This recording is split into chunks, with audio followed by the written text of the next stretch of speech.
नमस्कार, बात आज के चैनल में आपका स्वागत है। मैं हूं पारुल शर्मा और पेश है आज की सच्ची बात पक्की बात।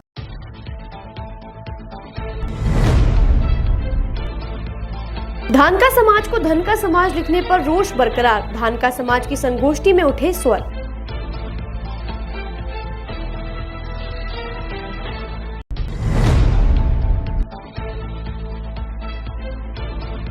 पैसा इन्वेस्ट करने के नाम पर महिला के साथ हुई लाखों की धोखाधड़ी, सिविल लाइन थाना पुलिस कर रही है मामले की जांच।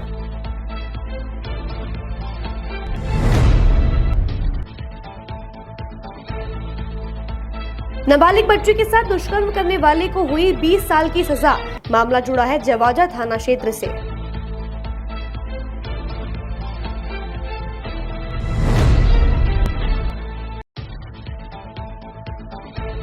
मौलवी के हत्यारों को गिरफ्तार करने के लिए पुलिस अधीक्षक को ज्ञापन, हत्यारों को शीघ्र गिरफ्तार करने की उठाई मांग।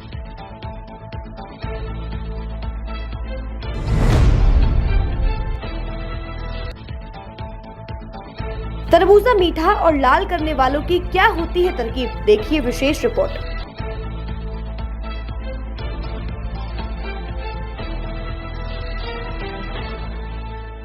आरके यात्रा कंपनी द्वारा आयोजित अजमेर से चार धाम यात्रा का पहला ग्रुप 9 मई 2024 को प्रस्थान करेगा। वे दूसरा ग्रुप 30 मई 2024 को प्रस्थान करेगा। केदारनाथ के दर्शन के लिए हेलीकॉप्टर की व्यवस्था, होटल में रूम की व्यवस्था, शुद्ध शाकाहारी भोजन व यात्रा के लिए एसी बस की व्यवस्था के लिए आरके यात्रा कंपनी पैकेज उपलब्ध करा रही है।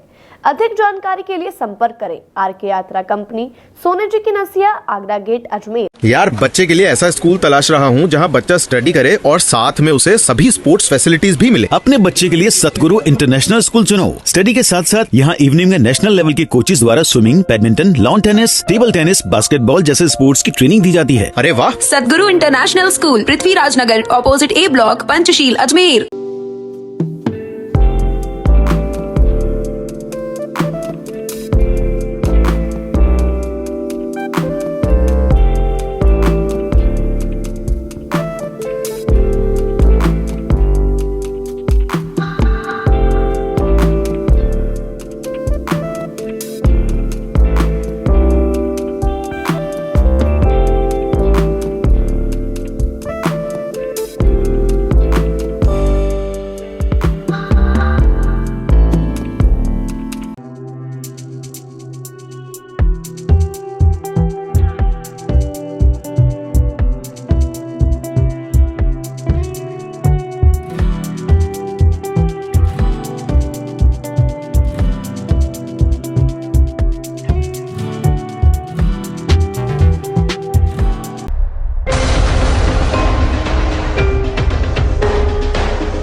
हाई सर्किट, मामू नहीं बनने का, रेडीनेट फाइबर लगाने का, इंटरनेट बोले तो रेडीनेट फाइबर नेट। डिटेल्स के लिए 7412001234 पे कॉल लगाने का। सही है भाई। इंटरनेट बोले तो रेडीनेट फाइबर। अब शुरू करते हैं बातों का बेहतरीन सफर। अखिल भारतीय धानका आदिवासी समाज द्वारा अजमेर के गुलाबाड़ी स्थित अंबेडकर भवन में एक संगोष्ठी का आयोजन किया गया, जिसका मकसद सरकार को उनके द्वारा की गई भूल से अवगत कराना रहा। धानका समाज के राष्ट्रीय अध्यक्ष रतनलाल निर्वाण ने जानकारी देकर बताया कि जनगणना के दौरान उनके समाज का नाम धानका से धनका कर दिया गया था, जिसकी शिकायत उन्होंने सरकार को काफी समय पहले कर दी थी और सरकार ने भी अपनी गलती को स्वीकार कर लिया था, लेकिन सरकार द्वारा अब तक इस गलती को ठीक नहीं किया गया है, जिसको लेकर समाज के लोगों को काफी परेशानियों का सामना करना पड़ रहा है। आज इसी मुद्दे को लेकर समाज के लोग एकत्रित हुए और एक संगोष्ठी का आयोजन किया। साथ ही एक सम्मान समारोह का भी आयोजन किया गया, जिसमें 10 महिलाओं और 20 पुरुषों को सम्मानित किया गया। अखिल भारतीय धानका आदिवासी समाज की आज अजमेर गुलाबबाड़ी के अंदर डॉक्टर अंबेडकर भवन के अंदर मीटिंग रखी थी। मीटिंग रखने का खास कारण ये था कि सरकार को जगाने के लिए, सरकार को जगाने का मतलब ये था कि सन 2010 के अंदर हमारे समाज की जब जनगणना हुई थी उस समय धान का लिखने के बजाय इन्होंने धन का लिख दिया था।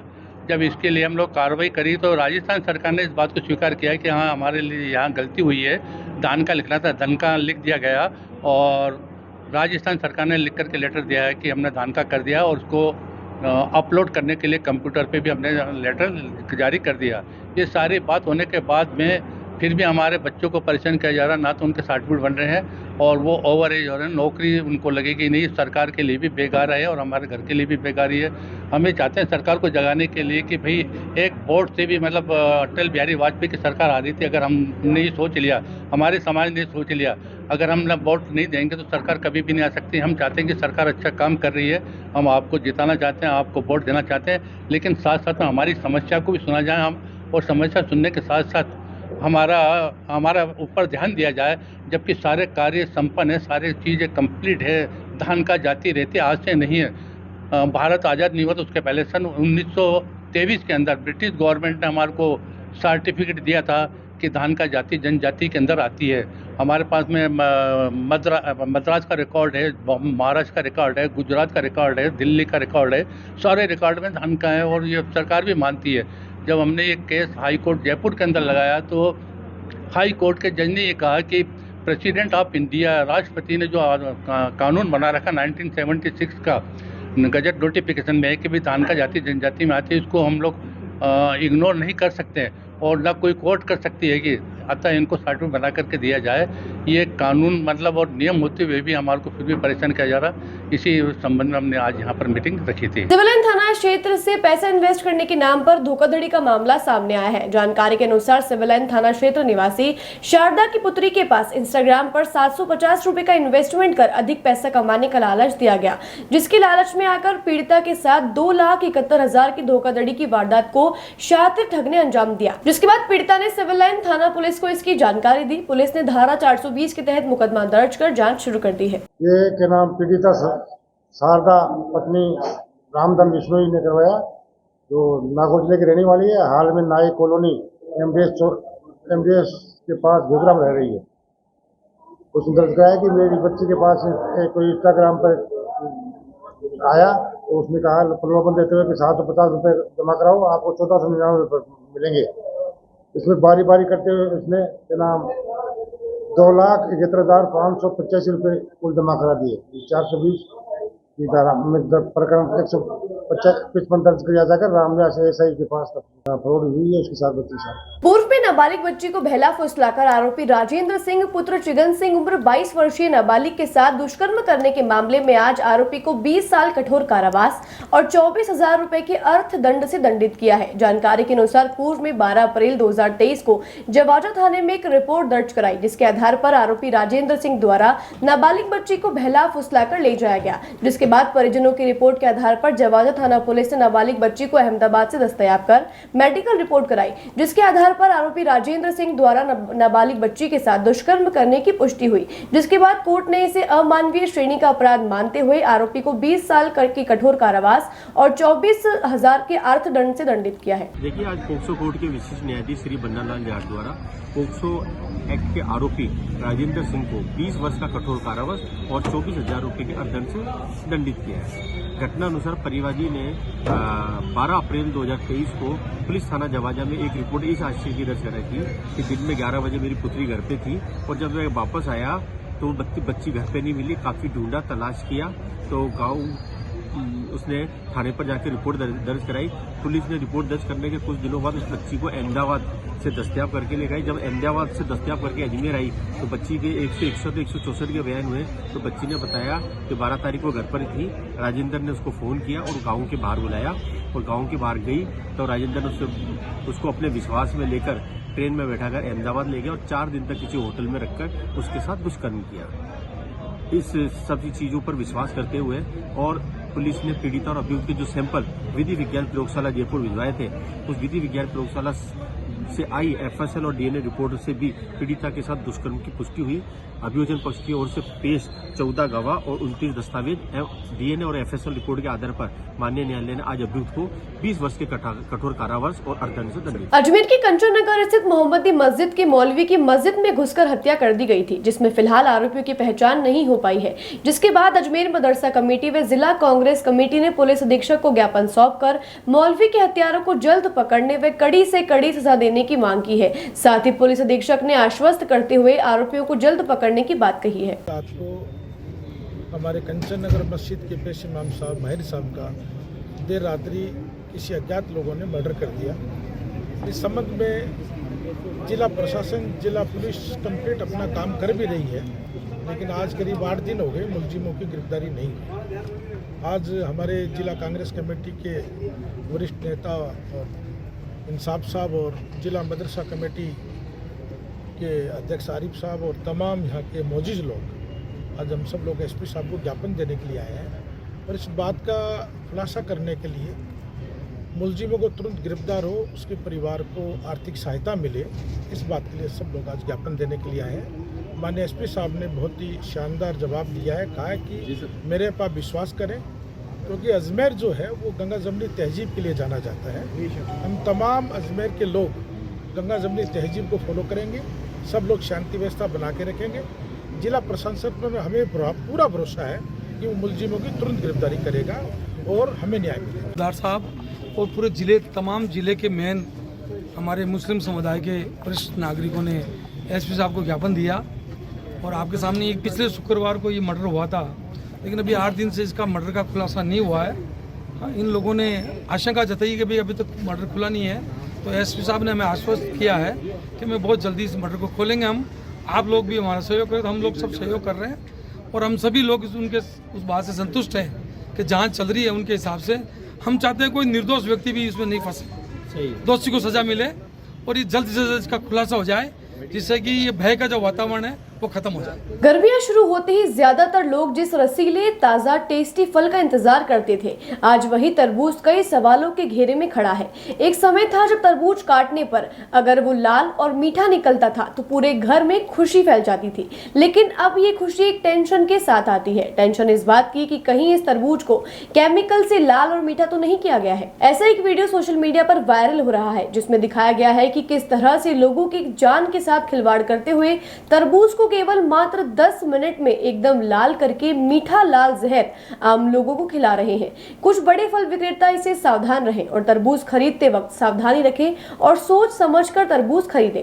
दरअसल गर्मी के मौसम में तरबूज की मांग ज्यादा होती है, ऐसे में इसे जल्दी पकाने के लिए ऑक्सीटोसिन का इंजेक्शन लगाने की आशंका रहती है। यह एक हानिकारक केमिकल है जो तरबूज के गुणों को खत्म कर उसे हानिकारक बना सकता है। कई बार इन्हें खराब होने से बचाने के लिए भी केमिकल यूज किए जाते हैं। वहीं इन्हें लाल और मीठा बनाने के लिए artificial colour, nitrate, calcium carbonite, जैसे कैल्शियम का यूज किया जा सकता है। डिमांड के अनुसार तरबूज की सप्लाई हो सके इसके लिए इसमें नाइट्रोजन का उपयोग किया जाता है। इससे फसल रातों रात बढ़ जाती है। ये सभी तत्व हमारी सेहत के लिए हानिकारक हो सकते हैं। बातों को देते हैं एक छोटा सा विराम, जल्दी मिलते हैं एक नए सफर पर। आरके यात्रा कंपनी द्वारा आयोजित अजमेर से 4 धाम यात्रा का पहला ग्रुप 9 मई 2024 को प्रस्थान करेगा। वे दूसरा ग्रुप 30 मई 2024 को प्रस्थान करेगा। केदारनाथ के दर्शन के लिए हेलीकॉप्टर की व्यवस्था, होटल में रूम की व्यवस्था, शुद्ध शाकाहारी भोजन व यात्रा के लिए एसी बस की व्यवस्था के लिए आरके यात्रा कंपनी पैकेज उपलब्ध करा रही है। अधिक जानकारी के लिए संपर्क करें आरके यात्रा कंपनी, सोने जी की नसिया, आगरा गेट, अजमेर। यार बच्चे के लिए ऐसा स्कूल तलाश रहा हूँ जहाँ बच्चा स्टडी करे और साथ में उसे सभी स्पोर्ट्स फैसिलिटीज भी मिले। अपने बच्चे के लिए सतगुरु इंटरनेशनल स्कूल चुनो। स्टडी के साथ साथ यहाँ इवनिंग में नेशनल लेवल के कोचेज द्वारा swimming, badminton, lawn tennis, table tennis, basketball जैसे स्पोर्ट्स की ट्रेनिंग दी जाती है। अरे वाह! Satguru international school, Prithviraj Nagar, opposite A block, Panchsheel, Ajmer.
ये सर्किट मामू नहीं बनने का, रेडीनेट फाइबर लगाने का। इंटरनेट बोले तो रेडीनेट फाइबर नेट। डिटेल्स के लिए 7412001234 पे कॉल लगाने का। सही है भाई।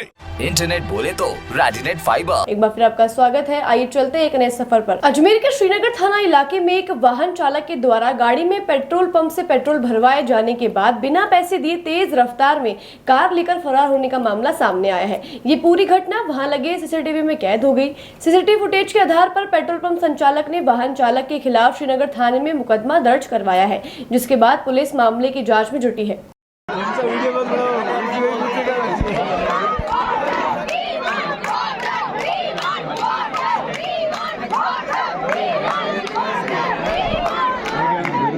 प्रदेश की एकमात्र राजस्थान सेंट्रल यूनिवर्सिटी बांदर सिंदरी में पानी को लेकर हंगामा मच गया, जहां यूनिवर्सिटी के हॉस्टल में रहने वाले छात्रों को भीषण गर्मी में पानी नहीं मिलने की वजह से काफी परेशानियों का सामना करना पड़ रहा है।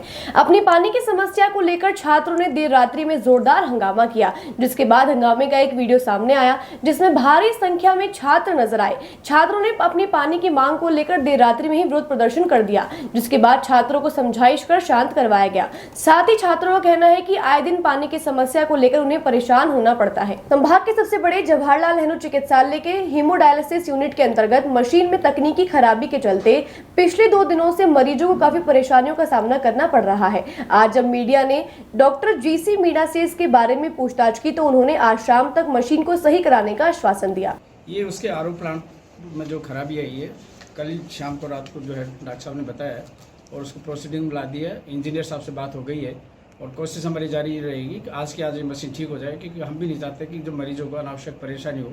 और हम कोशिश ये करेंगे कि आज शाम तक ये जो है सुचारू रूप से व्यवस्था वापस चालू हो जाए और मरीजों को उनकी सुविधाओं का लाभ मिले। कुछ दिन पूर्व अजमेर के वैशाली नगर स्थित देवनारायण मंदिर के सामने एक घटना हुई थी, जिसमें एक युवक ने पीड़ित ध्रुव मेहरा को चलती गाड़ी से घसीटा था, जिसके कारण उसके शरीर में कई चोटें आई थी। कई दिन बीत जाने के बाद भी संतोषजनक कार्यवाही न करने के विरोध में आज केवट समाज द्वारा कलेक्ट्रेट पर धरना प्रदर्शन किया गया और कलेक्टर को ज्ञापन सौंपा गया, जिसके बाद कलेक्टर ने उन्हें त्वरित कार्यवाही करने का आश्वासन दिया। 26 अप्रैल 2024 को हमारे समाज का एक बच्चा जिसका नाम ध्रुव सन ऑफ गोपाल है, वो सीने माल में काम करता है और रात्रि 11 बजे वो अपने घर वापस जाने के लिए रोड क्रॉस कर रहा था। उस समय एक सफ़ेद जिप्सी गाड़ी आई जिसका नंबर वगैरह सारा FIR में नोट करा दिया गया था और उस गाड़ी वाले ने उसकी कॉलर पकड़ी और आगे तक घसीट के ले गया। उसके बाद वो गिर गया नीचे, तो वापस मुड़कर वही व्यक्ति गाड़ी लेकर आया और उसके ऊपर गाड़ी चढ़ा दी। गाड़ी चढ़ने से उस बच्चे के कई जगह शरीर में चोट आई और वो आज भी घायल पड़ा है, घर के ऊपर बिस्तर पर पड़ा हुआ है। बच्चे का नाम ध्रुव नाम है बच्चे का, सन ऑफ गोपाल मेहरा। ये अपने इंदिरा कॉलोनी किशनगंज में रहता है। इसके लिए उसके पिताजी ने FIR करा दी थी 27/4 को, लेकिन FIR 1 हफ्ता बीत जाने के बाद भी पुलिस द्वारा किशनगंज थाने के द्वारा कोई कार्रवाई नहीं की गई। इसलिए आज हमारे समाज में अब रोष व्याप्त हो गया और इसी के लिए हम आज यहाँ विरोध प्रदर्शन करने के लिए और ज्ञापन देने के लिए आज हम कलेक्टर साहब से मिले और उनको भी ज्ञापन दिया है कि अपराधी को तुरंत गिरफ्तार कराया जाए। जी सिने मॉल से जब बच्चा निकला 11 बजे अपने ड्यूटी ऑफ करके, तो उसके हाथ में एक टिफ़िन था, वो टिफ़िन लेके चल रहा था। फिर उसने रोड क्रॉस कोशिश करी, तो पीछे उसमें क्या एक BMW आगे चल रही थी। उस BMW वाले ने थोड़ा सा रुकने को उसको गाली गलौज की। उस गाली गलौज करी तो गाली गलौज के ऊपर उसने एक चीज़ ये बोली कि भाई अंकल मैं रोड ही तो क्रॉस कर रहा हूँ। तो उसके पीछे उसका बच्चा चल रहा था, कुशाग्रह नाम है उसका, मनीष के लड़के का, पेट्रोल पंप के मालिक का। जो लड़का है वो कुशाग्रह उस जिप्सी में था। उसने उसकी कॉलर पकड़ी, देवनारायण मंदिर से काफ़ी दूर तक घसीटा उसको। उसका CCTV फुटेज के है अपने पास में और हमने जो स्टेटमेंट दिए थे आगे वो हमारे पास में सब अवेलेबल है और ये FIR की कॉपियाँ हमारे पास में पड़ी है। जब हमने FIR करवाई 26 तारीख रात को, अभी तक आज तक 8 दिन हो चुके हैं उस बात को, उसने किसी ने कोई कार्रवाई नहीं करी है उसके ऊपर। और मंगाराम जी है वो जांच के अंदर कोई सहयोग नहीं कर रहे हैं। जो इन्वेस्टिगेशन ऑफिसर है उनने कोई सहयोग नहीं किया हमसे एक ब्लैंक पेपर पे एक बार साइन कराया था, फिर उन्होंने घर आके फड़वाया उस बच्चे से। वो हमने उस टाइम में कुछ कहा नहीं उनको कि भाई ठीक है, तो कुछ भी नहीं लिखा था, एक ब्लैंक पेपर पर साइन कराया था, फिर उसने वापस आके उन्होंने हमसे फड़वाया। उसका नाम कुशाग्रह है और वो उसी ने ही वो घसीट के ले गया था। उसकी जिप्सी के नंबर हैं, ये अपने मनीष पेट्रोल पंप है वो वैशाली नगर वाला, उनका लड़का है। बातों को देते हैं छोटा सा विराम, जल्दी मिलते हैं एक नए सफर पर। RK यात्रा कंपनी द्वारा आयोजित अजमेर से 4 धाम यात्रा का पहला ग्रुप 9 मई 2024 को प्रस्थान करेगा। वे दूसरा ग्रुप 30 मई 2024 को प्रस्थान करेगा। केदारनाथ के दर्शन के लिए हेलीकॉप्टर की व्यवस्था, होटल में रूम की व्यवस्था, शुद्ध शाकाहारी भोजन व यात्रा के लिए AC बस की व्यवस्था के लिए RK यात्रा कंपनी पैकेज उपलब्ध करा रही है। अधिक जानकारी के लिए संपर्क करें RK यात्रा कंपनी, सोने जी की नसिया, आगरा गेट, अजमेर। यार बच्चे के लिए ऐसा स्कूल तलाश रहा हूँ जहाँ बच्चा स्टडी करे और साथ में उसे सभी स्पोर्ट्स फैसिलिटीज भी मिले। अपने बच्चे के लिए सतगुरु इंटरनेशनल स्कूल चुनो। स्टडी के साथ साथ यहाँ इवनिंग में नेशनल लेवल के कोचेज द्वारा swimming, badminton, lawn tennis, table tennis, basketball जैसे स्पोर्ट्स की ट्रेनिंग दी जाती है। अरे वाह! Satguru international school, Prithviraj Nagar, opposite A block, Panchsheel, Ajmer.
A circuit मामू नहीं बनने का, रेडीनेट फाइबर लगाने का, इंटरनेट बोले तो रेडीनेट फाइबर नेट। डिटेल्स के लिए 7412001234 पे कॉल लगाने का। सही है भाई। इंटरनेट बोले तो रेडीनेट फाइबर। एक बार फिर आपका स्वागत है। आइए चलते हैं एक नए सफर पर। शिक्षा के साथ अब समाज में जागरूकता भी बढ़ती जा रही है। समय के साथ सोच बदली है। इसका परिणाम है कि सामाजिक कुरीतियां दूर हो रही हैं। इन कुरीतियों में मृत्यु भोज भी एक है। हालांकि धीरे धीरे अब शिक्षा का विस्तार होने से इस और लोगों में जागरूकता आ रही है। इसी का उदाहरण किशनगढ़ के सावंतसर निवासी पूर्व मनोनीत पार्षद उगमाराम बालोटिया के ने अपनी 72 वर्षीय मां काली देवी के निधन के पश्चात उनका मृत्यु भोज नहीं करने का निर्णय लिया। संतों के सानिध्य में रात्रि जागरण के बाद 1,51,000 की राशि पिसांगन के बाबा रामदेव नई धाम के मुख्य उपासक श्यामलाल बोहरा को गौशाला के आर्थिक सहयोग के लिए भेंट किए गए। यह निश्चित रूप से समाज में एक नई पहल है जो आने वाले समय में बड़ी सीख देगी। उगमाराम बालोटिया ने बताया कि वर्ष 2020 में उनके पिता के निधन के बाद से विचार किया कि इस कुप्रथा को बंद किया जाए और एक नई पहल की जाए। इसी के तहत गांव में बन रही गौशाला में आर्थिक सहयोग दिया है। वहीं परिवार के जगदेव, किशन मुंडोतिया, कैलाश धोलखेड़िया, तेजमल, कुलदीप सुनारीवाल, रामनिवास, ओम तनवीर ने बताया कि मृत्यु भोज और नशे पर धन खर्चा करने के बजाय उस राशि को अपने समाज की शिक्षा या किसी अन्य पुण्य काम में खर्च करें। बाबा रामदेव नई धाम के उपासक श्यामलाल बोहरा ने उगमाराम बालोटिया के परिवार का आभार व्यक्त किया। आगामी 10 मई को परशुराम जन्मोत्सव के उपलक्ष्य में शहर भर में विभिन्न कार्यक्रम आयोजित किए जा रहे हैं। इसी संदर्भ में आज राजस्थान ब्राह्मण महासभा द्वारा एक प्रेस वार्ता आयोजित की गई, जिसमें राजस्थान ब्राह्मण महासभा के अध्यक्ष पंडित सुदामा शर्मा ने जानकारी देकर बताया कि 9 मई को अजंता टॉकीज पर दीपदान का कार्यक्रम रखा गया है और 10 मई को प्रातः 4 बजे अजंता टॉकीज से एक विशाल शोभा यात्रा निकाली जाएगी जो शहर के मुख्य मार्गों से होती हुई रीजनल कॉलेज पर संपन्न होगी। दिनांक 10 मई 2024 को भगवान विष्णु के छठे अवतार परशुराम जी के जन्मोत्सव या यूँ कहूँ कि प्राकट उत्सव को धूमधाम से मनाने के लिए समाज के सभी वर्गों में खुशी की लहर है। उसमें विभिन्न कार्यक्रम जो भगवान परशुराम जी ने दिए, धर्म की रक्षा के लिए उन्होंने शास्त्र उठाया और अनीति के लिए शस्त्र उठाया। उसी के अनुरूप ब्राह्मण समाज के समस्त लोगों ने ये निश्चय किया है कि धर्म की हानि हो रही है। जगह जगह मूर्तियों को तिरस्कार के रूप में कहीं पेड़ पौधे पर रख दिया जाता है या कहीं ऐसे ही कुएं, तालाब, हैंडपंप पर छोड़ दिया जाता है। उन सब को लेकर के राजस्थान ब्राह्मण महासभा की महिला इकाई ने एक संकल्प के रूप में 3 दिवसीय कार्यक्रम रखा है। इस कार्यक्रम के अंदर उनने पूरे शहर की भागीदारी को सम्मिलित किया है। समाज के प्रत्येक वर्ग को आह्वान करते हैं कि उनके घर में जो भी धार्मिक पुस्तक या धार्मिक मूर्तियाँ खंडित हैं या अन्य ऐसी वस्तु जो धर्म से संबंधित है वो इधर उधर पैरों में ना जाएं। और सबसे मैं ये भी अनुरोध करूँगा कि वह अपनी अपनी वस्तु आपके यहाँ द्वार पर जो सामग्री एकत्रित करने के लिए ई रिक्शा या टेम्पो जैसे साधन होंगे जिससे वो लोग आएँ उसमें अपनी अपनी चीज़ें जमा कराएं और अपनी भागीदारी पुण्य का जो लाभ उठाएं और धार्मिक कृत्य के साथ करें। ये हमारा एक प्रोग्राम दिनांक 5 तारीख को गणेश पूजन जो कि परशुराम जयंती उत्सव के रूप में उसी दिन से सारे उत्सव चालू हो जाएंगे। दिनांक 5 तारीख को सुबह 10 बजे राज राजेश्वर से महिलाएं पुरुष समाज के सभी गण एक साथ मिलकर के आगरा गेट गणेश जी के मंदिर, लक्ष्मी गणेश जी के मंदिर के अंदर वहाँ पर जाकर के पूजा अर्चना करेंगे। उसके पश्चात समाज के बुजुर्ग लोग उन ई रिक्शा या जो टेम्पो वगैरह होंगे उनको हरी झंडी दिखा करके शहर के अंदर समस्त ऐसी जो भी पूजा सामग्री या अन्य जो उनके उपयोग में नहीं है उसे जमा करने के लिए आह्वान करेंगे। और मैं आपके मीडिया चैनल के माध्यम से आह्वान करता हूं कि इसको अधिक से अधिक आप प्रसारित करें और एक धर्म रक्षा के लिए पुण्य कमाएं। वहीं राजस्थान ब्राह्मण महिला महासभा प्रकोष्ठ के अध्यक्ष मीना शर्मा ने कार्यक्रमों की जानकारी देकर बताया कि परशुराम जन्मोत्सव के उपलक्ष्य में 5 मई को 2 रथ रवाना किए जाएंगे, जिसमें सभी लोग अपने अपने घरों में पड़ी खंडित मूर्तियां, तस्वीरें आदि जमा करा सकते हैं, जिसका पूरे विधि विधान के साथ विसर्जन किया जाएगा। आपको बता दें कि 2 दिनों तक इस रथ में मूर्तियों, तस्वीरों व ग्रंथों का संग्रहण किया जाएगा। प्रेस कॉन्फ्रेंस परशुराम जन्मोत्सव जो 10 तारीख को है, मनाना है सभी को। भगवान विष्णु के छठे अवतार परशुराम जन्मोत्सव जो 10 तारीख को मनाना है, उस संदर्भ के अंदर विभिन्न तरह के कार्यक्रम समाज के प्रत्येक घटक के माध्यम से किए जाएंगे। उसके अंदर एक महत्वपूर्ण कार्य है जो अभियान के तौर पर 2 दिन 3 दिन तक चलेगा। उसके तहत समस्त शहर के अंदर मूर्ति विसर्जन जो कार्य हमने एक सोचा है कि इसके माध्यम से समाज में धन की रक्षा करने हेतु हमने मूर्ति विसर्जन को एक बहुत बड़े मापदंड के ऊपर समझा है और ये सोचा है कि जिस तरह मनुष्य अपने शरीर में से जब आत्मा चली जाती है तो उस शरीर को विसर्जन करने के लिए विभिन्न तरह की गतिविधियाँ, क्रियाकलाप किए जाते हैं एक परिवार के माध्यम से। उसी तरह जब परिवार के अंदर या किसी भी समाज के व्यक्ति के पास अगर धार्मिक पुस्तकें हैं, किताबें हैं और कोई तस्वीरें हैं, मूर्तियां हैं जो खंडित हो जाती हैं या उनके काम लेने योग्य नहीं रहती है, तो वो इधर उधर पेड़ों के नीचे, कभी किसी कुएं के पास या किसी ऐसे स्थान में रख देते हैं जहाँ सुनसान जगह होती है वहाँ पर। तो इस तरह से तिरस्कार ना करें उन चीज़ों का जो हमारी धार्मिक आस्था की एक बहुत बड़ी वजह है, उनको हम इस तरह तिरस्कृत करके कहीं भी नहीं छोड़ सकते हैं। यही एक मुख्य संदेश देने के लिए ये एक अभियान चलाया जाएगा जो दिनांक 5/5/2024 को सुबह 10 बजे स्टार्ट होगा। गणेश मंदिर से 2 रथ रवाना किए जाएंगे पूरे शहर के अंदर, जिसमें ये आह्वान किया जाएगा कि प्रत्येक परिवार के अंदर जितनी भी खंडित मूर्तियाँ, किताबें, तस्वीरें, कोई भी धार्मिक आस्था की कोई भी वस्तु जो उनके अब काम आने योग्य नहीं रहती है, तो वो उस जो हमारा रथ जाएगा उसके अंदर वो जमा करवाएं। इसके बाद 7 तारीख को एक विशेष पूजन हवन के माध्यम से और वेदों का उच्चारण करके, पाठ करके और हवन के माध्यम से उन सभी का विसर्जन किया जाएगा। 5वीं क्लास की वार्षिक परीक्षा के दौरान ऑक्सफोर्ड कॉन्वेंट स्कूल का सेंटर रामगंज के अजय नगर राजकीय उच्च माध्यमिक विद्यालय में स्कूली छात्र छात्राओं का परीक्षा केंद्र आया, जहां स्कूल के अध्यापक व अध्यापिकाओं द्वारा बच्चों के साथ गाली गलौज करने, प्रताड़ित करने का मामला सामने आया, जहां मासूम बच्चों ने टीचर्स के इस बर्ताव से परेशान होकर अपने परिजनों को इसकी शिकायत दी, जिसके बाद परिजनों की शिकायत पर राजकीय उच्च माध्यमिक विद्यालय रामगंज स्कूल के प्रिंसिपल ने इस मामले में संज्ञान लेकर विद्यालय स्तर पर जांच करने के आदेश दिए। साथ ही आरोप सिद्ध होने पर अध्यापक के खिलाफ सख्त कार्रवाई करने की बात कही। आज हमने सर से क्वेश्चन पूछा था, सर ने बोला कि तुम्हारे गवाह टीचरों ने तुमको कुछ समझाया नहीं क्या। और जो उस दिन मैम आई थी वो भी बहुत से बच्चों को गालियाँ बकी थी। उन टीचर ने बोला था कि कुत्ता तुमको पेपर लिखना आता नहीं है क्या। हमने तो कुछ जवाब नहीं दिया, हमने किसी को कुछ नहीं बोला। हमारे स्कूल का अपमान कर रहे थे यहाँ के कुछ टीचर और हमारे जो रूम नंबर थे उसमें हमारे को भी अपमानित किया था और हमारे को कौन सी गालियाँ बोली, कंजर, गंवार, कुत्तों। हमारे लिए हम क्या ऐसे इंसान थोड़ी ना है जो हमको ऐसा बोला इन्होंने। हमारे को बुरा नहीं लगता कि उनको किसी ने कुछ बोलते हैं तो उनको तो अच्छा नहीं लगता है ना। और हमारे स्कूल के स्टाफ को कंजर, गंवार और मुर्दों भी बोल रहे थे।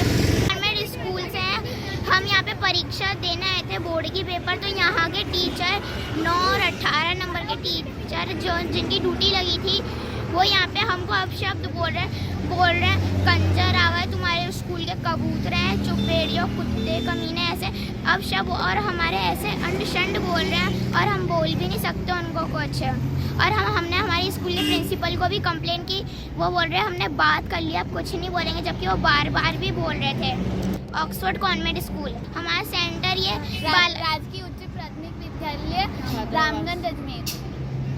अभी तक मेरी जानकारी में नहीं है, पर आज जैसे बच्चों के पेरेंट्स आए थे उन्होंने ये बात दी है, मुझे संज्ञान में मेरे आई है, तो मैं इसकी विद्यालय स्तर पर जांच करवाऊंगी कि किस शिक्षक ने किस विद्यार्थी के साथ अभद्र भाषा का प्रयोग किया है, क्योंकि कल मेरी ड्यूटी थी कहीं बाहर तो मैं विद्यालय में नहीं दी। सर मैं यही कह रही हूँ, कल मैं नोबल इंटरनेशनल स्कूल में फ़िज़िकल वेरिफिकेशन के लिए गई हुई थी और मेरे पास ऐसी कोई बात नहीं आई है किसी प्रकार की जानकारी मुझे नहीं मिली। आज अभिभावकों के द्वारा ही अभद्र भाषा का प्रयोग करते हुए जो हंगामा किया विद्यालय में, उससे मुझे ज्ञात हुआ कि ऐसी घटना घटित हुई है। तो हम विद्यालय स्तर पर इसकी जांच कराएंगे और यदि शिक्षक दोषी होगा तो उचित कार्यवाही भी की जाएगी।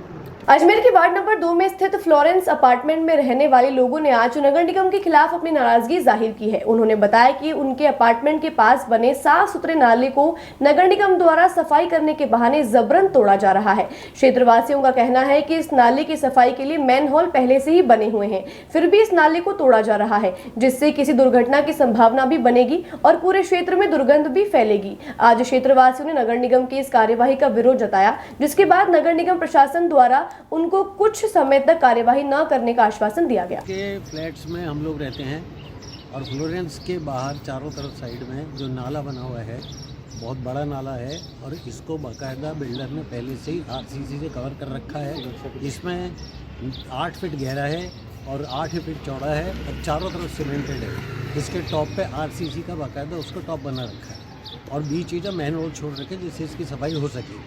अब हमारे को ये नहीं समझ आ रहा है कि भाई इसको साफ़ करने के लिए इस पूरे नाले के कवर को हटाने की ज़रूरत क्या है। अगर सफाई देखनी है तो मैनहोल जो इन्होंने कल खोला है उसमें आप देख लो 8 फीट गहरा मैनहोल है, उसमें कुल मिला के 1 फीट हाइट तक पानी चल रहा है, मलबा है ही नहीं।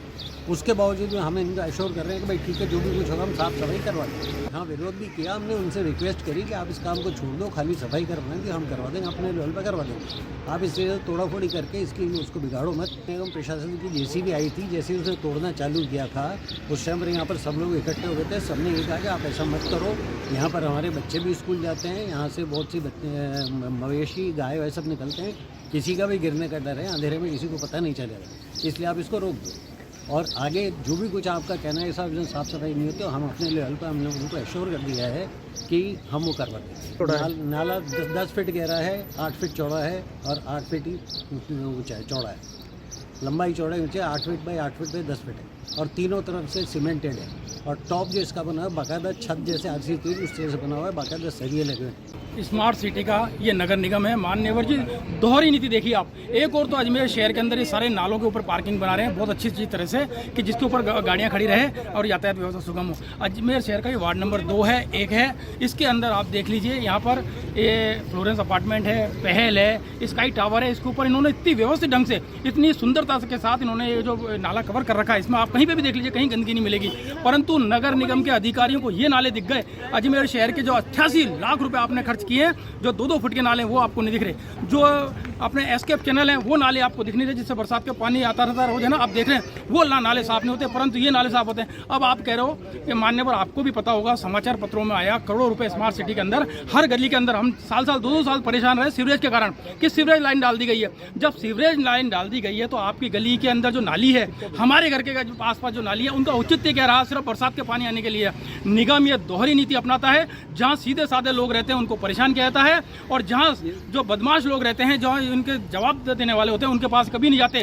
क्योंकि आप देख लीजिए, अगर नाली के अंदर कहीं कचरा दिख जावे तो मैं उसका दोषी हूँ, ये लोग दोषी हैं, परंतु कहीं पे भी कचरा नहीं है, नाली बिल्कुल साफ है, इतनी गहरी नाली है, परंतु जहाँ गंदगी है वहाँ ध्यान नहीं देता। निगम को सिर्फ अपनी व्यवस्थाएं देखनी है, जमादार को, इंस्पेक्टर को, जो भी अधिकारी हैं उनको अपनी व्यवस्थाएं देखनी है कि कहाँ से हमको कुछ ना कुछ मिल सके, परंतु ये लोग गलत कर रहे हैं। और इतनी अच्छी साफ सुथरा है। और यहाँ पे आप देखो, रामदेव जी का मंदिर है सामने, मेला भरता है, मेले के अंदर यहाँ लोग गाड़ियाँ खड़ी करते हैं। कल को ये नाला खुल गया, 10 फुट गहरा नाला है, कल को कोई दुर्घटना हो गई, स्कूल के बच्चे, सुबह स्कूल के बच्चे, दर्जनों बच्चे यहाँ पे इस पे खड़े होते हैं, कल को कोई दुर्घटनाग्रस्त हो गया, बच्चा कोई गिर गया तो कौन होगा? साथ ही गाय, जो गाय हैं हमारी, जिसको आप गाय माता कहते हैं, गाय माता यहाँ सैकड़ों की संख्या में घूमती है, कल को वो गिर गई तो कौन दोषी होगा? तो कृपा करके निगम प्रशासन एक तरफा कार्रवाई ना करे। इतनी सुंदर जगह बनी हुई है, इतने अच्छे इन्होंने पेड़ लगा रखे हैं, इतनी अच्छी व्यवस्था कर रखी है, इसको ना तोड़ें और दोनों तो पक्षों को बैठा करके कोई ऐसा बीच का रास्ता निकालें, क्योंकि अब तो नालियों की जरूरत ही नहीं है, नालों की जरूरत ही नहीं है इन कॉलोनी के बाहर, क्योंकि सीवरेज जल गई है। तो कृपा करके कोई अच्छी व्यवस्था करें, इन लोगों को नाजायज परेशान ना करें। आज के लिए बस इतना ही, कल फिर होगी आपसे मुलाकात, तब तक के लिए दीजिए इजाजत, नमस्कार।